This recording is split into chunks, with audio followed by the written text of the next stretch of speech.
Forage drops. This is Lilian Silva. I'm the forage specialist for Clemson University, and you are tuning in for another forage drops feature. So today I'll be talking about warm season grasses. So let's get started. So when we talk forages in Southeast region, we generally see this general distribution. So today I'll be talking about Bermudagrass and Bahiagrass, but I'll be showing other distributions for growth for the for other forages in this graph as well. So for Bermudagrass and Bahiagrass, this is generally the distribution that we see. Then we can also grow some warm season annuals to just complement the forage yield and the quality that we need on our operations.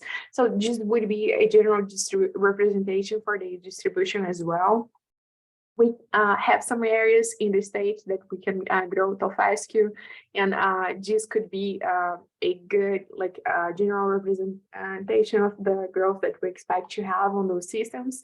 And especially right now, we're really relying on cool season forages to be grazing, just because we're still on winter. So this is something that we're able to do in this region because of the temperatures that we have. So we're able to rely on those. If we think about our general operations, if we were to say that we have a constant herd number represented by this line here in black, none of these forages, these perennial forages, would be able to solely provide forage throughout the whole year.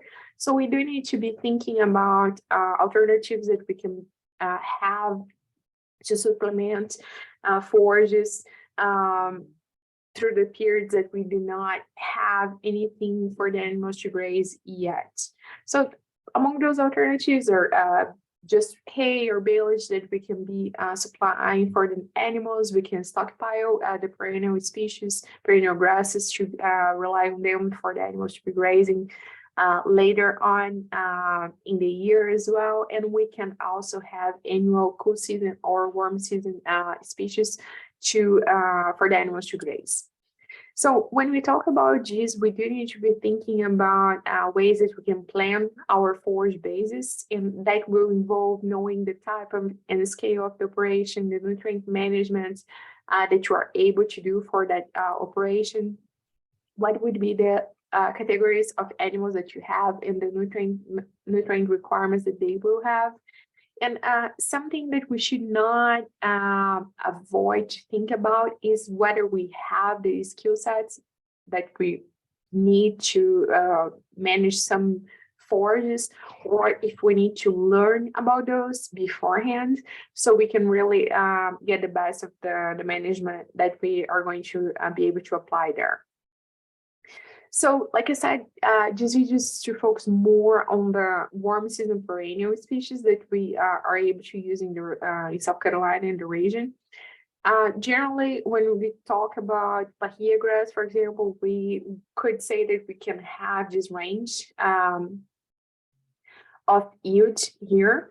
So this will really vary with the amount of nutrients that we're going to be putting on these forage systems, and the nutrient levels will also impact the crude protein and digestibility that we're able to have from those. So generally, we could say that crude protein ranges between 7 and 12%, and digestibility we would usually have around 45 to 50%, but it can go up to 60% as well in Bahiagrass. Then in terms of management, the stubble height that we should be targeting is no less than 4 inches. It would be good if you can do a rotational management for your systems, just because this way you can really work on a better removal of the forage, but also on better distribution of the excreta that the animals are depositing. And it's important to not overgraze your pastures, because that's going to be compromising the persistence that you can have from those fields. We can stockpile Bahiagrass. We can see a decline of nutritive value within the months as the months go by. But sometimes it's a viable option to just cut some costs on the hay side. So just could be something that is worth to think about if you can do, and if it's worth for the animals that you're going to be grazing that time. Another option to extend the grazing through the fall and winter months is to overseed the Bahiagrass pastures with some cool season annuals. You can really use different blends of forage, include some mixtures is an option that's really good, especially if you're able to use legumes, because you can also have a residual nitrogen left in the soil for the Bahiagrass to come back and grow on spring months. Another warm season grass that we rely in the region is Bermudagrass. We do have several varieties that we use for Bermudagrass, and we have also a hybrid that's really widespread in the region, which is 2.5. There are other options as well that are fairly used.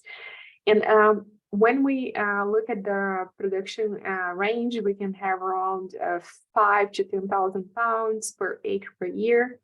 And Bermudagrass has a higher feed protein usually. It really depends on how you're managing the nutrient levels and also the maturity of that plant at the time that the animals will either harvest by themselves by grazing, or you are going to be harvesting for hay.